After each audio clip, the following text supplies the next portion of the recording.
Welcome to Joyfully Unstoppable, the podcast for women who are ready to lead boldly, live lightly, and reclaim their joy. Whether you're leading a team, a classroom, a boardroom, or your own big, beautiful life, I am so glad you found us. I'm your host, Becky Ham, leadership coach, speaker, and founder of Women Lead Well. After years of high-level leadership, I discovered that success does not have to come at the cost of your peace, your values, or your well-being. Each week, we'll explore what it means to lead with clarity, confidence, and authenticity, even in a world that tells you to hustle harder and prove your worth. You carry a lot. Let's help it feel lighter.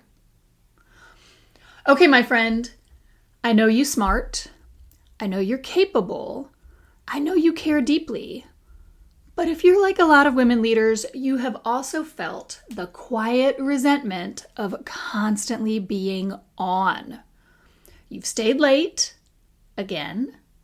You've said yes when you wanted to say no, or you've absorbed someone else's emergency as your own. Does any of that sound familiar? Yeah, I know. So last week we talked about what it meant to be overwhelmed and what you can do to overcome overwhelm. And I talked about the value of boundaries. And yeah, I was not shocked when I heard from people that boundary part is scary. And so that is what we're going to talk about today. Setting boundaries at work. Because my friends, please hear me when I say, this is not about being inflexible. It's not about being cold. It is certainly not about breaking relationships. It's about leading from a place of clarity, of confidence and self-respect. Because this is the truth. Boundaries are not barriers to connection. They are the foundation of healthy relationships. So, today we're going to explore why boundaries matter for sustainable leadership, how to set boundaries without over-explaining. We're going to talk about a JADE boundary. We're going to look at some real life work boundaries to give you an example of the sorts of things that you could do and how these practices can help you lead with more joy and more ease. I want to start, though, by taking a step back and looking at the cost of our blind spots to boundaries, or our cost of this resistance that many of us have to boundaries. And so let's be frank. Women, especially women in leadership roles, are often conditioned to be accommodating, available, agreeable.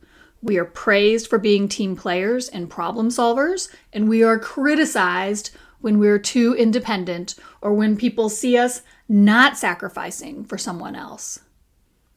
The reality is, when that goes unchecked, you know what I'm going to say, it can become chronic overfunctioning, right? And that is unhealthy.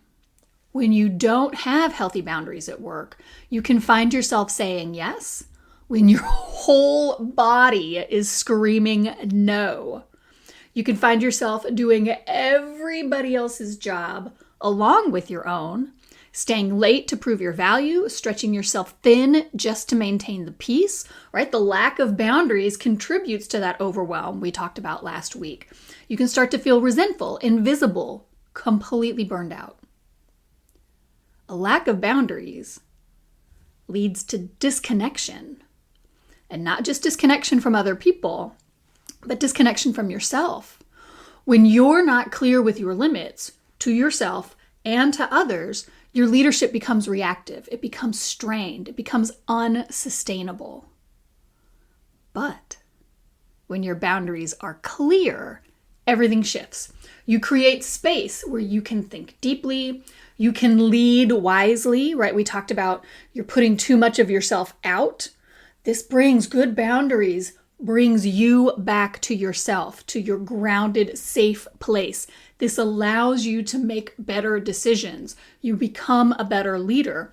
You show up with your true, authentic presence. You begin to model the kind of leadership that is both strong and self-honoring. And your team and the people around you will notice it, and they'll respond to it well. So, yay, that sounds great, Becky. How in the world do I possibly do that? Well, let's talk about it. I want us to talk about how to set boundaries at work without explaining yourself to death. I mentioned a JADE boundary, so we'll get here in a second. One of the most common mistakes that women can make when setting boundaries is they feel the need to explain, to justify, to defend the boundary, right? This leads to what is called JADE behavior. JADE is an acronym for justifying, arguing, defending, or explaining. And we kind of do it by default, right? And it feels polite in the moment, but it actually undermines our clarity and our authority. So, no JADE. Here is how you set boundaries at work with the no JADE approach. Step one. Well, step one is always regulate your nervous system. So do that first. Do your breathing, maybe step outside, do what you need to do so you feel safe in your body. Okay, now you've done that. Next step, know your limit. Start by identifying what's not working. Pay attention to where you feel drained, those energy vampires, right? Where do you feel scattered or frustrated? That feels yucky, but it is often a signal that a boundary is needed, that you haven't put something in place to protect your energy and your peace. So once you've named the issue, and friend, look, you can laundry list out all the things that leave you frustrated and burned out and scattered and drained. Great. If you did the exercise from last week, you've already done a bit of this. But you could also just pick one. Just pick one place where you have noticed in yourself some resentment. You've noticed in yourself some frustration or some flurry in the brain you can't get present. Okay, just pick the one, right? We're just practicing. We're starting out. It's not perfection. It's just progress. Pick the one thing, name it, and decide what your limit is. If you're feeling frustrated, if you're feeling resentful, if you're feeling overextended, okay, well, what would solve that? Where could you be back in your power, in your energy, feeling good about yourself? Next, once you've identified it, just state it. Just say it clearly. Use direct, respectful language. Let me give you an example. A clear boundary, a no JADE boundary, no justifying, no arguing, no defending, no explaining, is not, oh, I'm so sorry. I've got a lot going on right now, and I know this is super important to you. I really hate to say no. Friend, no, you don't need any of that. All you got to say is, I'm not available after 5 p.m. I need to leave work at 4:30 to get my kids every day. Whatever it is, you just state the fact, boom, and that is the boundary. That's the container.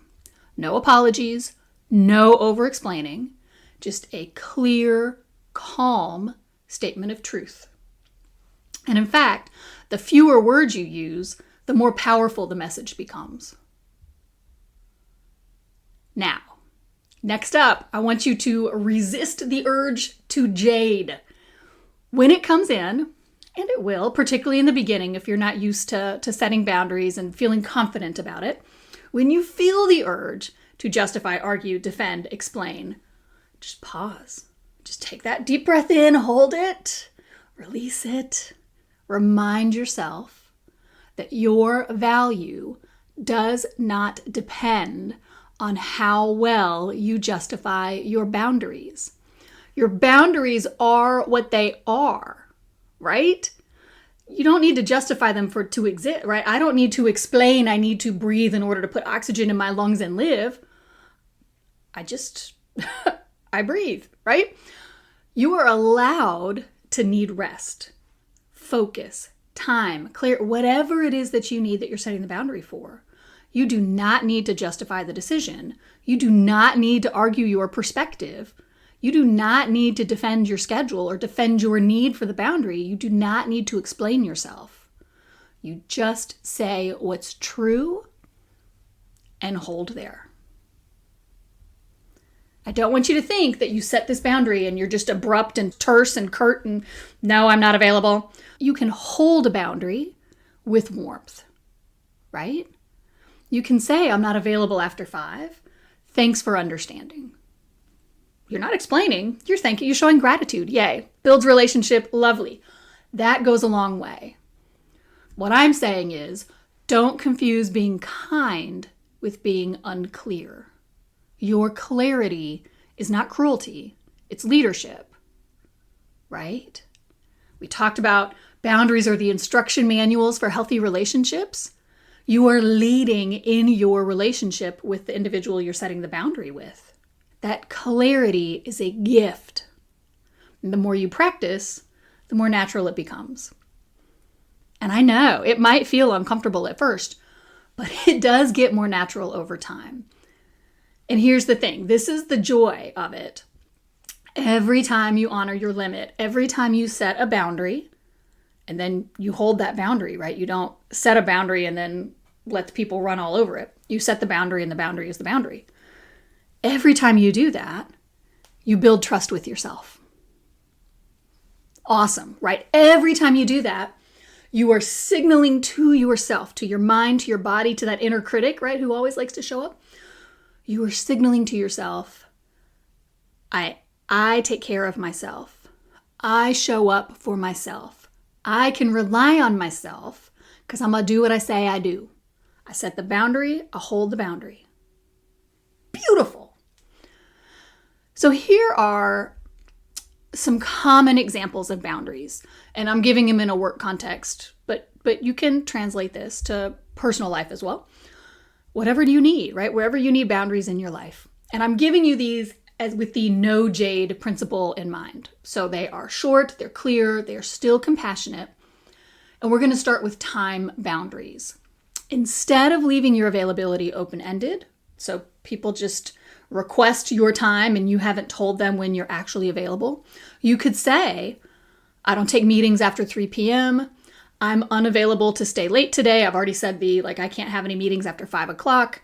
I have told my team in the past, it doesn't work for me to show up and start having meetings at 8:30 in the morning. Don't schedule any meetings before 10 a.m. unless it's urgent. Why is that? Because my brain does its most creative work first thing in the morning. If I'm stuck in meetings, my brain isn't doing what it's best oriented to do during that time. I can sit and talk and we can have that back and forth after about 10 a.m., but before 10 a.m., my brain needs to dive deep. And I did explain that to my team because that was part of my mentoring them, right? So Jade has no explanations, but I will just caveat that to say that as a leader, it's not terrible to explain your logic to your team for things because you're helping to mentor and develop them. Okay, we've talked about time boundaries. Let's spend a minute on energy boundaries. And so let's say you need to protect your focus, avoid unnecessary overload. I had already mentioned, my deep brain work is first thing in the morning, and so I would protect my calendar for that. So you could say, I'm not available for a pop-in meeting. My time is blocked on my calendar, and so if it says I'm blocked, then I'm not available for you to just stop by. Or you could say, that's not something I can take on right now. Doesn't get any simpler than that, right? If someone tries to shift work onto you that doesn't align with your role, you can say, I'm not the right person for this. Have you asked so-and-so, right? Next up, let's talk about communication boundaries. They are also critical. These help set the expectations around how and when people interact with you. For example, you might say, and this I think is always a great one, let's put that into writing for clarity. Or let's pull this out of an email into an SOP or into the staff routing so that it doesn't get lost over time. You can say, I'm logging off now, I'll respond in the morning. These types of boundaries reinforce your professionalism because you're not just taking care of yourself, you're taking care of the broader organization, the mission, the project, while preserving your mental space. The last type of boundary I want us to talk about are emotional boundaries. These are critical for psychological safety. And these can be a little dicey. So if a conversation starts to veer into an area that you don't like, and I'm talking like gossip, passive aggression, that kind of thing, you can always say very clearly, I don't engage in gossip, or I'm not comfortable with that tone. Now, I fully recognize that for you to open your mouth and have those actual words come out, I don't engage in gossip, I'm not comfortable with your tone, that can sound so blunt. right? That can sound, whoa, scary. And I am being blunt here because I know you can always just change the subject, right? Somebody is gossiping, you don't like gossip. You can always just deflect by asking a question that takes the conversation in a different direction. And that is very polite, very genteel, very soft way to handle a situation you don't like. But what it doesn't do is set a boundary. You're just hoping you can squirrel that person's attention away from what you don't want to discuss. The boundary, by being blunt and clear, that communicates with clarity, unmistakably, that you are not available for gossip, you are not available for unprofessional behavior. And I'm telling you, that is a pretty good boundary to have in the workplace. And so just being clear, again, not being mean, not being judgmental, but just to say, yeah, I don't do that. I'm not interested in gossip. What about this other thing? You set the boundary and then you change the topic. Now, a colleague brings an emotionally charged issue to you, something where they're worked up or maybe they've triggered you and so you're worked up about it. This comes up all the time if we're talking about staffing issues or resourcing or anything where people feel threatened in a way. You can always say something like, let's pick this back up when emotions aren't running quite as high. You can say, I'm not available for this conversation right now. I need a minute to engage in this constructively. Each of these examples demonstrate you don't have to explain yourself. You just have to state it as clearly and concisely as possible, and you have to mean it. You have to say it with that calm clarity. And so it could be that before you say some of those bigger boundaries out loud, you start with some smaller boundaries. Because here's what happens. When you begin setting boundaries, you get your energy back. You stop feeling resentful. You're better able to focus. You can be more creative. You are more grounded. You trust yourself more. And you actually get more respect, not less, because people begin to understand what to expect from you. Your communication becomes clearer, your leadership is more consistent, and your team starts to feel that ripple effect of your stability. And so all of that is so important. And I want you to know that setting boundaries doesn't make you less committed. It makes you more sustainable. And that's what joyful, sustainable leadership is all about, right? And so what I would say, if the thought of setting a boundary still feels uncomfortable, I get it, man. That is okay. Start small. Don't start with I could never imagine myself saying that out loud. Start with something smaller. You don't have to overhaul your entire schedule or say no to everything starting tomorrow.